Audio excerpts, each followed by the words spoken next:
Aku tidak pernah percaya pada hal-hal mistis. Sampai akhirnya, aku pindah ke apartemen ini. Sebuah bangunan tua di pinggiran kota, dengan lorong panjang yang sepi. Harga sewanya terlalu murah untuk lokasinya, tapi aku tidak terlalu memikirkan alasannya. Pemilik apartemen hanya mengatakan satu hal kepadaku sebelum menyerahkan kunci. Kamar sebelah kosong. Jangan diganggu. Aku mengangguk. Tidak ada alasan untuk mengganggu sesuatu yang tidak ada. Atau setidaknya itu yang kupikirkan. Sampai malam itu datang.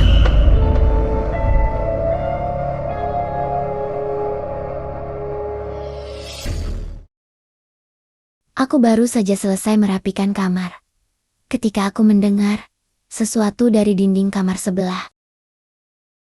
Bukan suara TV, bukan juga suara langkah kaki, tetapi suara bisikan.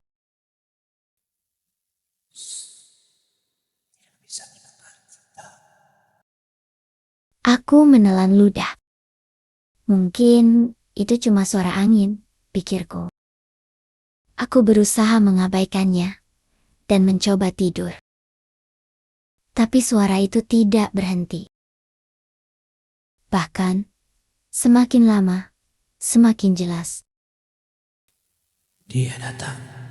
Dia ada di sini. Aku menarik selimutku, menutup telinga. Tapi, aku mendengar sesuatu yang lebih mengerikan. Suara ketukan itu berasal dari dalam dinding, seolah seseorang berusaha mencoba keluar. Aku tidak bisa tidur malam itu.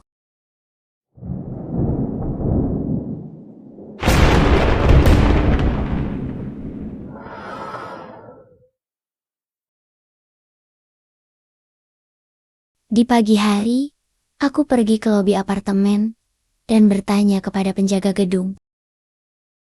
"Pak, siapa yang tinggal di kamar sebelah?" Pria tua itu menatapku lama. Tidak ada, Nak. Kamar itu kosong sejak lama. Aku menggeleng. Tidak mungkin. Aku jelas-jelas mendengar suara seseorang di sana.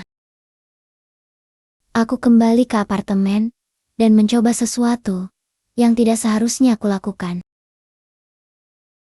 Aku menempelkan ponselku ke dinding, merekam suara dari kamar sebelah. Beberapa menit berlalu. Tidak ada suara. Tapi, saat aku memutar ulang rekaman itu, ada sesuatu yang tidak terekam oleh telingaku sebelumnya. Ada suara napas. Dan, di akhir rekaman itu, ada suara berbisik. Aku bisa melihatmu, Nadia. Jantungku hampir berhenti. Aku tidak pernah menyebut namaku di apartemen ini. Tidak pernah berbicara dengan siapapun. Siapa yang tahu namaku? Aku pun membeku. Dan saat itu juga, aku mendengar sesuatu yang lebih buruk. Pintu apartemenku mulai terbuka, pelan-pelan.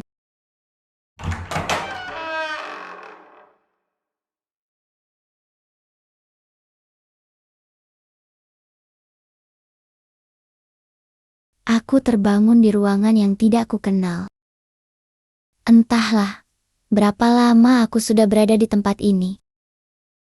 Di ruangan yang tanpa ada jendela satupun. Yang jelas, ini bukan apartemenku. Dindingnya berjamur, lantainya retak, dan udara terasa dingin seperti ruangan bawah tanah. Aku mencoba berteriak, tetapi teriakanku seakan-akan tertahan dan tidak mengeluarkan suara sedikit pun. Aku pun berusaha mengetuk-ngetuk pintu, tapi tidak ada siapa-siapa. Di sudut ruangan, ada sebuah cermin besar. Aku berjalan mendekatinya. Dan saat aku melihat pantulanku, aku tahu ada sesuatu yang salah. Pantulan diriku tidak bergerak seperti aku.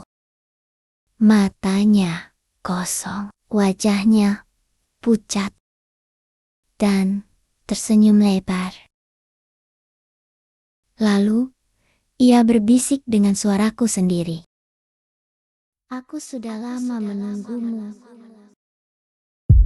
Jantungku berdegup kencang. Aku mundur selangkah, ingin melarikan diri.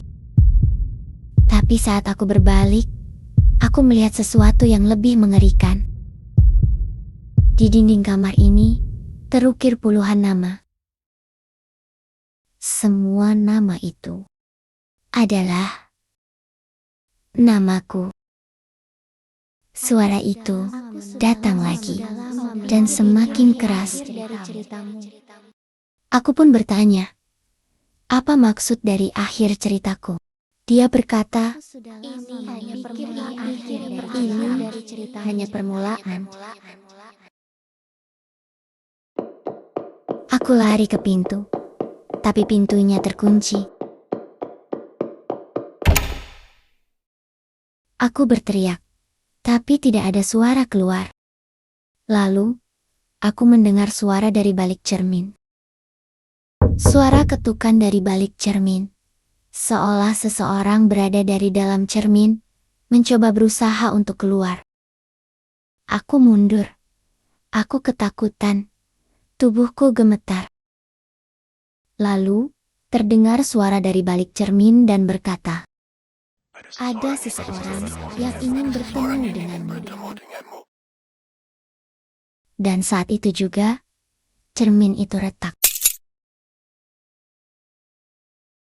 Satu retakan kecil, lalu semakin besar. Sampai pada akhirnya, sesuatu muncul dari dalamnya. Bukan pantulanku, juga bukan aku. Seseorang, atau lebih tepatnya, sesuatu. Dan sebelum semuanya menjadi gelap, aku mendengar suara terakhirnya. Temui dia di rumah nomor 44. Mereka sudah menunggu. Cermin itu pun pecah.